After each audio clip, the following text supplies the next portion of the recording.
Hey Ken, this is Greg. It is February 10th, the year 2022. I'm back for lesson number 21 of To Kill a Mockingbird.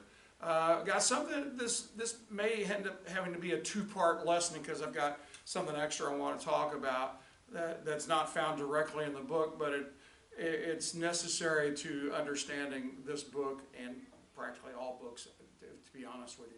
So I want to talk to you. I've mentioned before the relationships in the story. I talk about political relationship, social relationship, and class relationship. But I want to just go over something. This is what I go over with my kids every year, particularly the higher level students that I have. And it kind of gives you a focus as to what you're trying to get accomplished and what you're trying to get finished. And how you should look, like a lens. You're looking through a lens.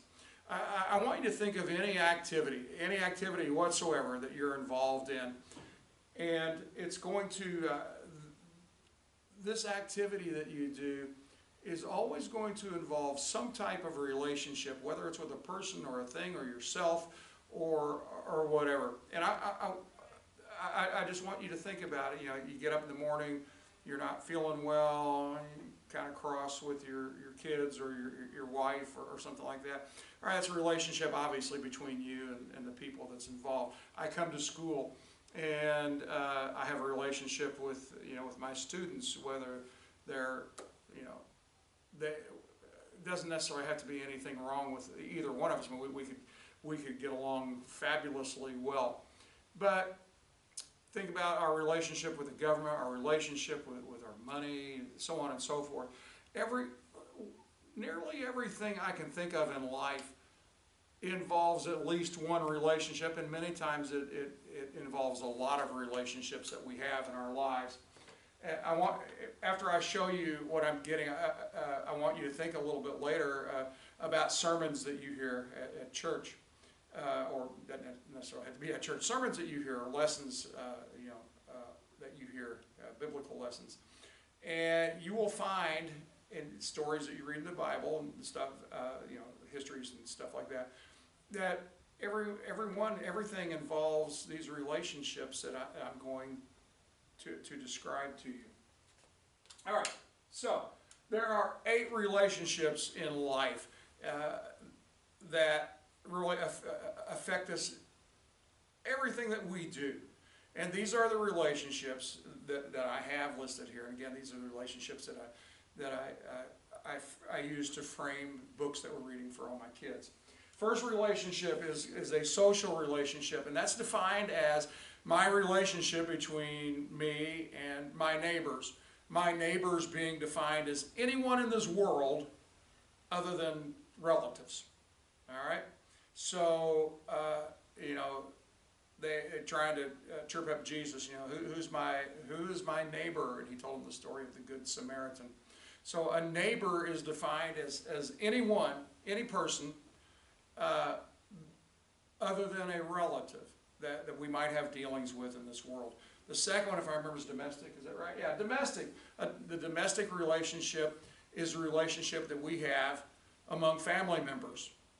Okay, now it differs from, social to domestic. Are we supposed to treat our family well, just like we treat our neighbors? Of course we will. Of course we are. However, I just want you to differentiate between the two. Neighbors are people that are not related to you. Family is people who are related to you. The third one that I've written down there is psychological. I don't know if you've watched much of the television show The Twilight Zone. It's one of my top 2 favorite TV programs of all time. Nearly every one of those episodes has a psychological relationship, and that's the main relationship in the story. There's other relationships as well, but almost every one of them involves a person's mind or how they see themselves, the picture they get of themselves. The fourth one, economic, and that involves our relationship with money or wealth or riches, and how we view that. What could be how we handle our money or how our money rules over us. I mean, it doesn't make any difference, but it's the relationship that we have with money. The fifth one is the political relationship, and I've talked about this more than once here, reading To Kill a Mockingbird. A political relationship is a relationship between those who have power and those who do not. And I think it's very obvious in the story To Kill a Mockingbird of the political relationship going on here, relationships going on here. Class, we're going to talk about this during our lesson either today or tomorrow. Class relationship is the relationship between different classes of people and how they view each other. And if we get into it today, we're going to be addressing Alexandra and her view on class and on people and their value, their worth based upon which class of people they are.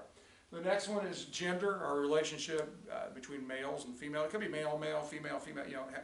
You got two girls here that are arguing. They're not only neighbors, but they're both girls. Or I got two boys ready to go outside the parking lot and have a fight. Well, I mean, obviously they're neighbors, or they could be brothers, or I've had those before as well. But it's also a male, relationship as well. And then you've got relationships between, male and female, obviously, as well. And I'm not just talking about romantic or anything like that. I'm just talking about everyday type of issues or things that we deal with, whether good or bad. Okay? And then the last one that I have up there is a religious relationship, and that's a person's relationship between them and God, or between them and religion, however you want to look at it. But anyway, those are the 8 relationships in life. And again, I asked you earlier to think about any situation that you can think of, and you will find, undoubtedly, in almost all these relationships, you will find at least one of these relationships that I got listed on the board here. They intersect with at least one relationship. For example, I get up tomorrow morning, my wife's griping at me because I didn't throw something in the garbage can or whatever, and she continues griping at me because I didn't do my dishes. Now, that's not my wife and me, all right, in general terms.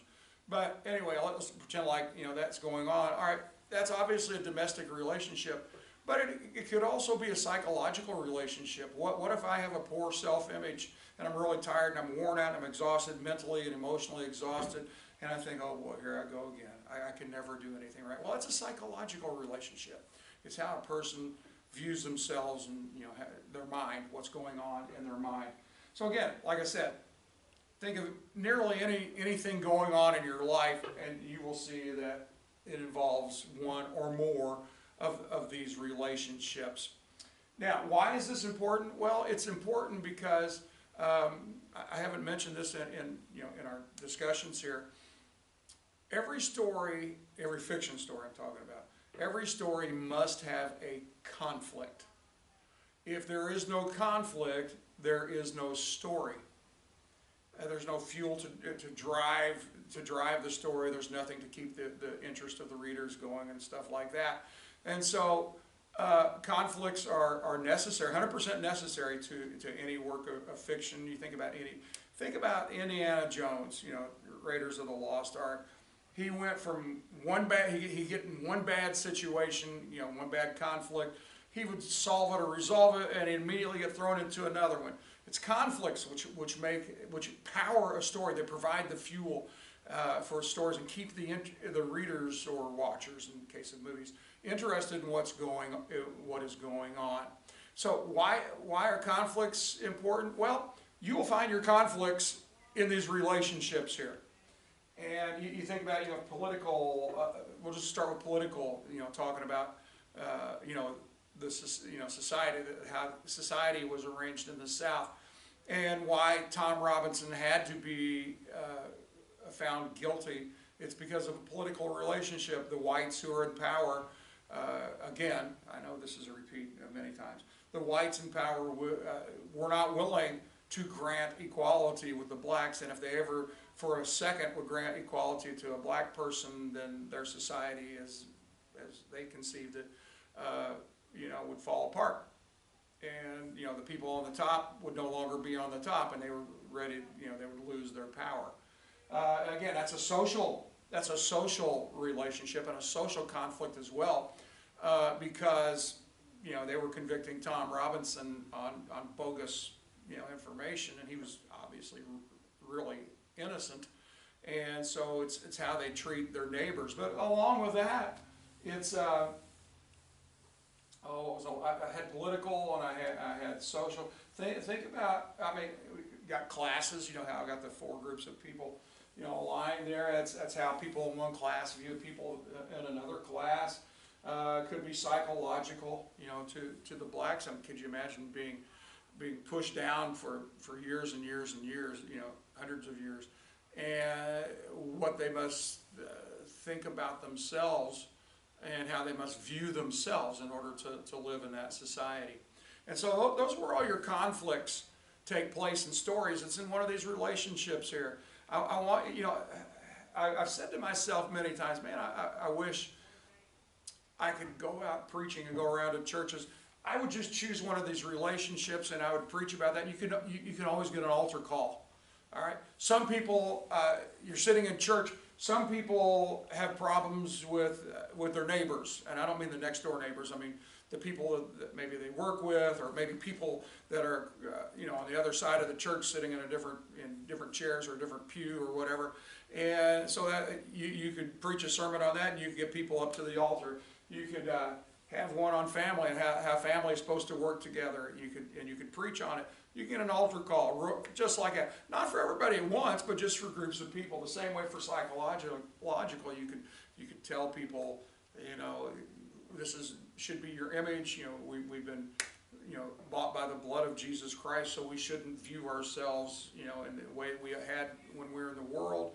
And if God is for us, who can be against us? And all the scriptures.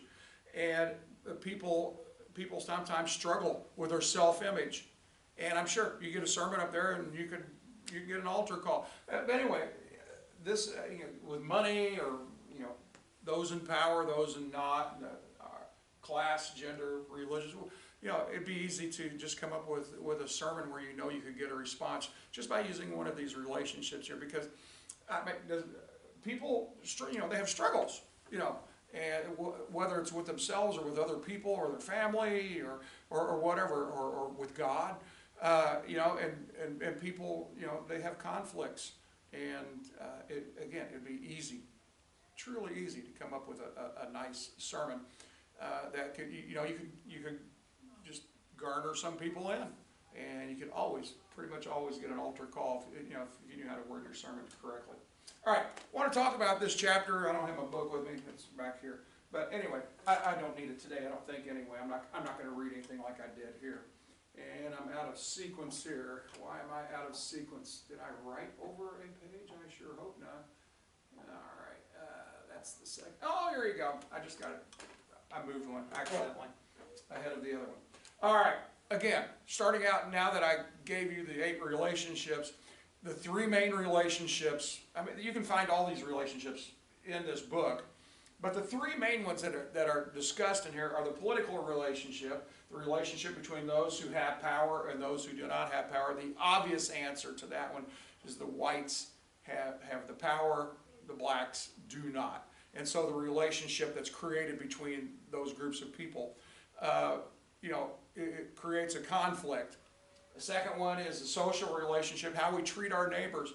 Jim and Scout, particularly Scout now, not so much Jim at the end of this chapter, but Scout now, they just see things, Jim, after they got the verdict, of guilty, just cannot understand. How could one person do this to another person? How could these 12 jurors, how could they find Tom Robinson guilty? And, how could people treat other people like that, their neighbors? And the last one is the class relationship. It's the relationship between classes of people. Again, just take the Ewells, for example. Who likes them? Nobody. Nobody whatsoever likes the Ewells. So that creates a conflict. Who do the Ewells like? Well, they don't like anybody else either.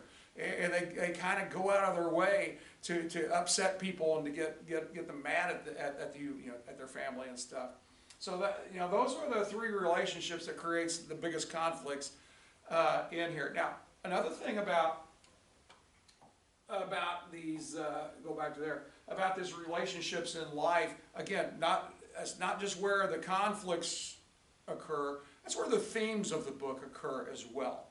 And how people treat their neighbors, and how family members treat each other, and how a person looks at himself or herself, and how we deal with money and wealth and riches, and so on and so forth. It is not just the place where the conflicts occur, even though that's important. It's what lessons do we learn as those conflicts are either resolved or not resolved. All right, first thing I want to point out is Jim and his view of the court system and the trials. It's a court system and trials. I talked about this a lot in my class yesterday, and we hashed it up again today about their viewpoints. This came out in this chapter as well. Jim, wants to do away. He's blaming the juries for all the problems, and both he and Atticus think might be a great idea if judges were allowed to pass sentence and not leave it up to the jury. And so we had another discussion about this, and the reason why I put this in here is we are beginning to see that Jim is developing some maturity. He is thinking deeper thoughts. None of these things interest Scout at all. It's still, everything's just all black and white to her, black or white to her. And but Jim is starting to have some better, some deeper thoughts, that critical thinking thoughts. And he's come up with these ideas, and he questions Atticus. Why did this happen like this? Why is this? This is it. As he said yesterday, it ain't right. This just isn't right. And so we didn't hash it around too much today. I just reviewed what they had brought up in class yesterday, because what they brought up in class today we read today in our chapters.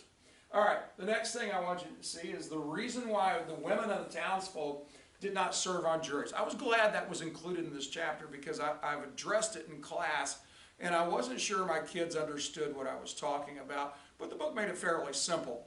I told them at the time women were not allowed on juries at that time in many places. I said, but it wasn't long after that women were allowed to sit on juries, a number of years anyway. But the other thing is the townsfolk, and I tried to explain this the other day in class to the kids, and like I said, they still had kind of the deer caught in the headlights look when I was finished explaining it, but it did a good job in the book. Atticus is pointing out to Jim why townspeople refuse to serve. They all want to be excused. And I thought the best answer he gave was, what if Mr. Link Dees, who owned a store, what if Link Dees was sit on a jury and he had to decide a judgment between Miss Maudie and Miss Stephanie, a monetary judgment? So there's a good possibility he would offend the one who lost, and that woman would no longer trade at his store anymore. And so he went on to explain, he said, at that time, when that happens, when a townsperson is called to be on jury duty, they ask to be excused. He said Link Dees would go to Judge Taylor and said, I can't be a juror because I have no one to run my store. And people still do that today. People ask to be excused. My wife, back in 2004, she had a detached retina, so she had to have surgery. They took her eye out and attached, and she has a very limited vision in that right eye even today. She had cataract surgery this summer, really greatly improved her vision, and she even had it done on the bad eye, and it's helped. But anyway, she was called for jury duty, and she asked to be excused because the jury trial was supposed to start the day after she had the surgery, and she was still recovering. And there are obviously some valid reasons not to serve on a jury like that one. My wife couldn't see, and she would have to be walked into court, and it just wasn't right. We both been called for federal jury before up in Indianapolis. Actually, it was going to happen out of Louisville, Kentucky, it was going to happen out of New Albany, Indiana, which is just a couple miles from us. But we were never summoned, so we didn't have to serve. We would have if one we were called for was a grand jury up in my wife was up in Indianapolis, but she never got called. All right. So anyway, Atticus did an adequate job of explaining to Jim why townsfolk refuse to sit on juries, and it's only the country people who serve on the juries. That, for whatever reason, I guess they don't think like the townsfolk do, and they don't ask to be excused. But you would think, depending on the time of the year, if it's crop time, crop gathering time, you would think, you know how, when farmers, when it's time to bring in the crop, you got to get it right then, because you might not want to wait till tomorrow. If it's raining, you might not get out for a week or two later, and your crops be ruined. All right. I misspelled Cunningham. All right. I misspelled Atticus too. My gosh. Atticus allowed a Cunningham on the jury, and he tells why. And once again, he gave a couple of good reasons there, a couple of good points. He said, I think we won the respect of the Cunninghams that night at the jail when they came to get Tom Robinson. Scout accidentally, rescued Atticus and Tom both. And he said, I think we won their respect. He said, one thing about the Cunninghams, once you've got their respect, they will be with you through thick and thin for basically, for the rest of your life. And so he allowed a Cunningham to be on the jury.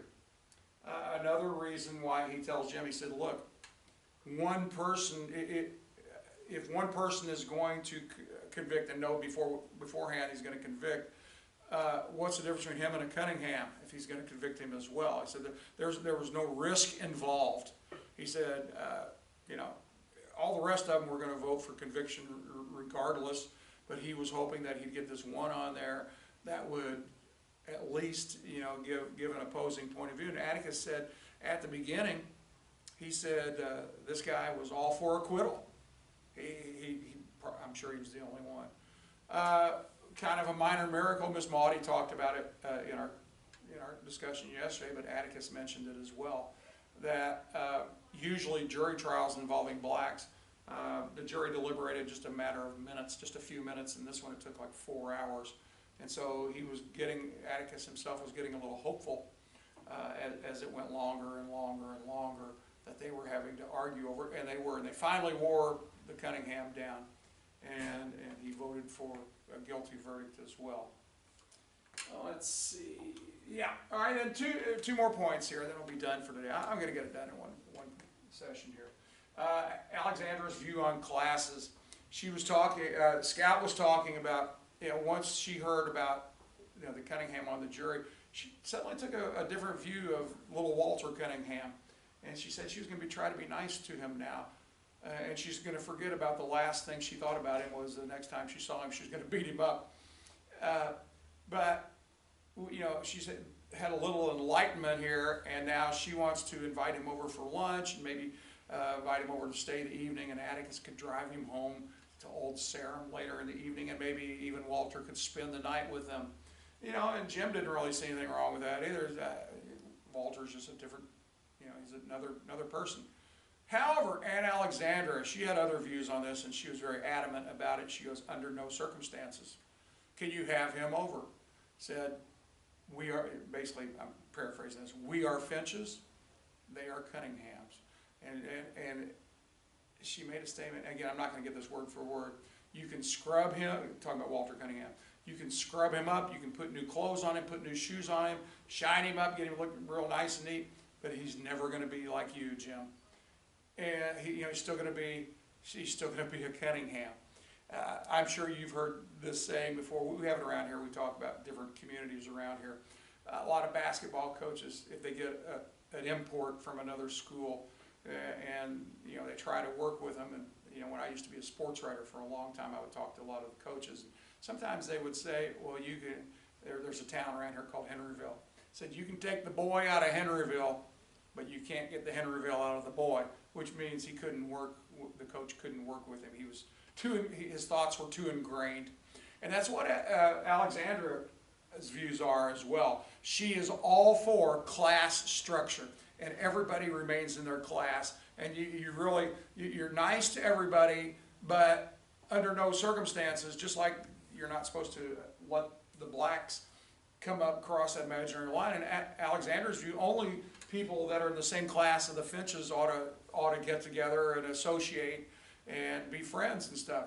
And Alexandra, she was very, very biased in her view of, again, who the Finches are and what class they belong to, and the other people, and how much she disliked them just because they were in a different class. And as she went on to say, as Scout and Jim kept on pressing the issue, she said, "I'll tell you why he can't come over here, because," and she emphasized this, and she had a pause between each word, "Walter Cunningham, he is trash." In her view, I mean, he's just a farmer, all right? I mean, I see nothing, we can't see anything wrong with them. They provide the crops and the agriculture for the community, and yet they're not the high class of people like the Finches are in Alexandra's view. Because in her view, the high class of people are the ones who keep the community going and provide all the good things for the community, such as culture and stuff like that. At the end of this chapter, we begin to see the maturity gap that is now taking place between Jim and Scout. Jim, as I mentioned earlier, he started becoming more of a deeper thinker, a critical thinker. And I love this part in this book where it talks about it. And my kids, when I started reading, they started yapping because they knew what was meant by this. He said, "Scout, I've come to the conclusion that there are 4 classes of people." Okay? And he said it like this. Oops, excuse me, it's a game we're playing. This screen that I had up here. All right, there are 4 classes of people, is what he's telling Scout. He said there's the upper class, that's us. And then there's people like the Cunninghams, and the farmers. And then there's people like the Ewells. And then he said Negroes. All right? So in his worldview, and he's just now becoming enlightened into the way that his world, his culture, his society was shaped. And again, Scout still sees things as black and white because, I think I went wrong. Right there. She still sees things as black and white. What Jim had said, I've come to the conclusion there are 4 types of folks, F-O-L-K-S, 4 types of folks, here in Macomb County, and then he named them. He said, people like us, we don't like the Cunninghams, the farmers. The farmers don't like the Ewells, and the Ewells don't like the Negroes. I mean, that's a rather oversimplified view, but it's a good view for his just now beginning to get the light on things. And Scout, after a while thinking about it, she goes, "No, I don't think you're right." And this is just like a child, that see things so clearly. She said, I think there's just one group of folks, and it's folks. All right, and in her view, that's the way it should be. Jim is starting to recognize reality. She still, sees things in an idealistic way. So I thought that was a good thing. As I was reading that, Jim's four groups of folks are the same that I had. I got excited the first time I figured that out. I had read this book many times, and when I was preparing just a few years ago for class, I came up with, wherever I am, I came up with this pretty much on my own. But I don't really think I came up with it on my own, because the next time I read it, when I got to this part, I said, that's just what I have, and I think probably what happened is the numerous times that I had read the book, it had registered in my subconscious, but it never came to my consciousness until just a few years ago, and then I put this down. And then the next time I read the book, I thought, man, this is great. This is just like what I say. And again, I realized it was probably just something that, had been cooking in my mind for a couple of years or so. So anyway, that's all I've got today. I got it all done in about a half an hour, almost 25 minutes anyway. So anyway, that's all I have today. I told you this yesterday. Man, my kids are really getting into this. I told you that I give away 2 copies of, this is a reproduction of the original. I give away 2 copies per year. I buy them from Barnes & Noble. And I've got my 2 copies. You can't see it, but I've had my 2 copies. They're still wrapped in cellophane. They're sitting on my table. They can see them every day. Well, today they started talking about them, and now everybody, I'm going to have a drawing for them. Everybody wants them now. Everybody wants to win them. So I know they're enjoying this book. I mean, again, they're just really, really at this point getting into it. So Ken, Talk to you tomorrow. You have a good evening tonight, and you have a good day tomorrow. Talk to you tomorrow. See you.